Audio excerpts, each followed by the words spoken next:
Well, it's December, which means I have the latest figures and news to share with you to keep you as up to speed as possible with what's happening in the housing market both nationally and locally here in Spokane. My name is Phil Wells. I'm a real estate agent who likes to keep up to date with the market, and I want you to be as informed as possible too. In this video, we're going to be looking at pending home sales, we'll look at mortgage rates and mortgage application rates, as well as the market here in Spokane. Before moving on to look at some real estate news that stood out to me recently. We'll then try and piece all this information together at the end and figure out what it means for you.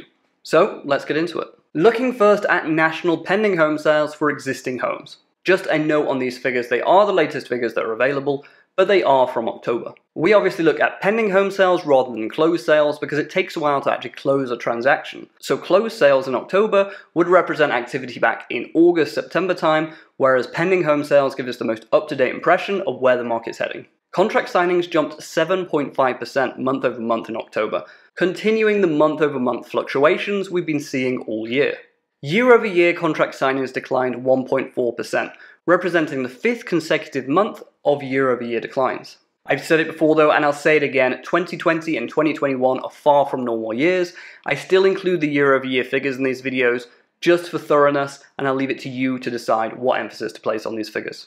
Where I am in the West region, contract signings grew 2.1%, and they declined 6.2% year over year. According to the National Association of Realtors chief economist, motivated by fast rising rents and anticipated increase in mortgage rates, consumers that are on a strong financial footing are signing contracts to purchase a home sooner rather than later. This solid buying is a testament to demand still being relatively high, as it is occurring during a time when inventory is markedly low. The notable gain in October assures that total existing home sales in 2021 will exceed 6 million, which will shape up to be the best performance in 15 years.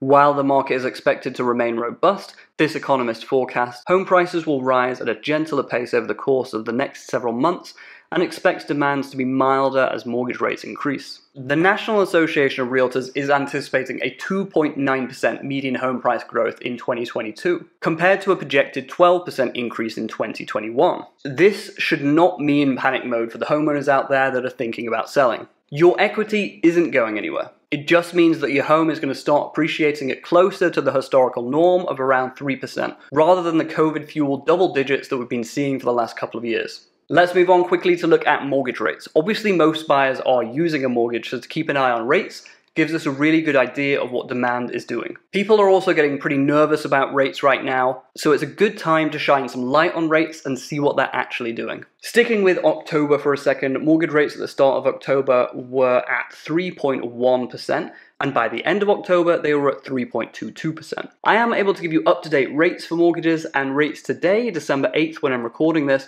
have risen to 3.25%, having peaked in late November to 3.29%. Rates are creeping up, yes, but we did just see pending home sales jump 7.5% in October. It just goes to show that there are some serious buyers out there who are going to continue to push this market forward. It's definitely still a competitive market out there, which bodes well for what I was saying before about people retaining the equity that they currently have well into 2022. I covered in some detail what I think interest rates are expected to do as we head into 2022 in a video that I recently published, and I'd encourage you to check this out after the video. Sticking with mortgages and looking at mortgage application rates. This is a huge leading indicator for the overall housing market. After all, it doesn't matter what the rates are if nobody's applying for a loan. So let's head over to the Mortgage Bankers Association, the MBA, and see what the experts have got to say. Remember, we're no longer looking at October now.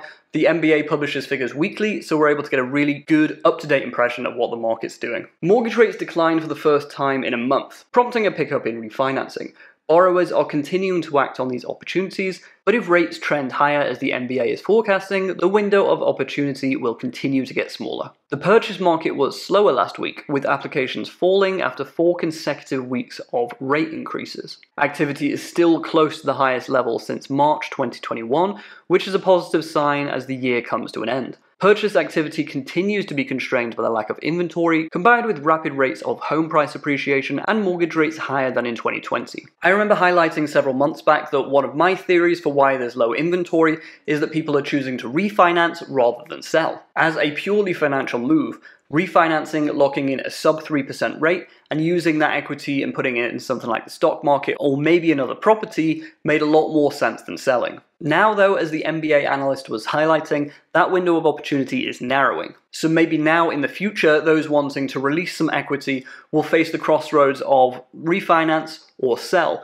and they may be more inclined to sell. I'm confident increasing interest rates won't dampen the market too much and won't cause a downturn. We still have a housing market missing 5 million homes, so I don't see buyer demand going anywhere fast. If you're a buyer right now who is concerned about rising interest rates, just remember a 30-year fixed mortgage is still a huge inflation hedge, whether that interest rate is 3% or 4%. That payment isn't changing for the life of the loan unless you decide later on in time to refinance and get a lower rate when we do see another downturn in rates. Looking now at my local market, Spokane. Year over year, actual sales were down slightly 1.5% in November. Median home prices continue to move upwards rapidly. If what that economist from the National Association of Realtors was saying is accurate, we should expect to see national home price growth of around 3% in 2022. However, projections from the National Association of Realtors place Spokane as the third hottest real estate market in the United States for 2022. So I'd expect that we'll continue to see double-digit median price growth well into 2022. Believe it or not, in November at least, median home prices here in Spokane were actually lower than they were nationally.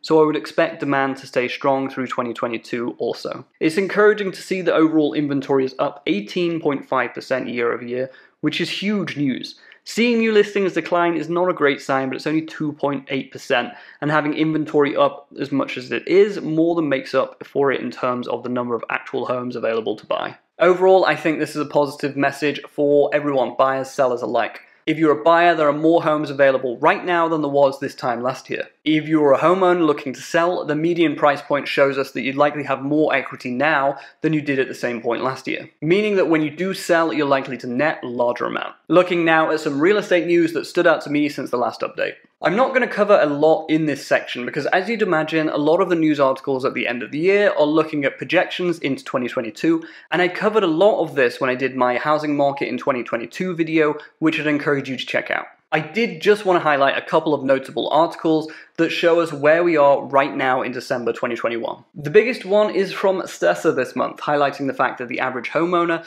is $53,000 better off than they were 18 months ago, which is huge. We buy real estate because we want a place to live, and a lot of people hope to build enough equity to one day be able to downsize in retirement and use some of their gains to pad out their retirement funds. The fact that the average homeowner in the past 18 months has gained this much just shows the power of home ownership. Owning a home on its own is a great wealth building tool. Throw in a bit of luck and it can be life changing. I already mentioned that one of the biggest news stories this month for Spokane is that it was named the third hottest housing market in the United States as we move into 2022. If you're interested, here are the top 10, and I'll leave a link to this in the description. Now let's try piece all this information together. We have a jump in October's national pending home sales, and a moderate decline in closed transactions here in Spokane in November. Median house prices continue to climb year over year, both nationally and locally here in Spokane. We still have good mortgage rates, even though they are starting to tick up. We have seen about a 0.25% increase in the last 3 months or so. In terms of supply, it seems, at least in Spokane, that we're starting to see a greater number of homes out there available to purchase. It certainly feels like a market beginning to level out and return to something resembling normal. The market as a whole definitely overextended itself in terms of price growth over the last couple of years. This led a lot of people to suggest that the market will eventually fall over and prices will come down sharply. However, with increasing supply and demand not looking like it's going anywhere, it certainly feels, to me at least, that the market is beginning to get its legs back underneath it once more and move like a market should. That's it for this video. I hope you gained from this video. If you did, please like and subscribe. That really does help me out. If you are in the Spokane area and you're looking at listing your home for sale, or you're looking at purchasing a home here, please reach out to me, give me a call, shoot me a text, send me an email, and I'd be honored to work with you. Until the next one, my name is Phil Wells, and thank you for watching.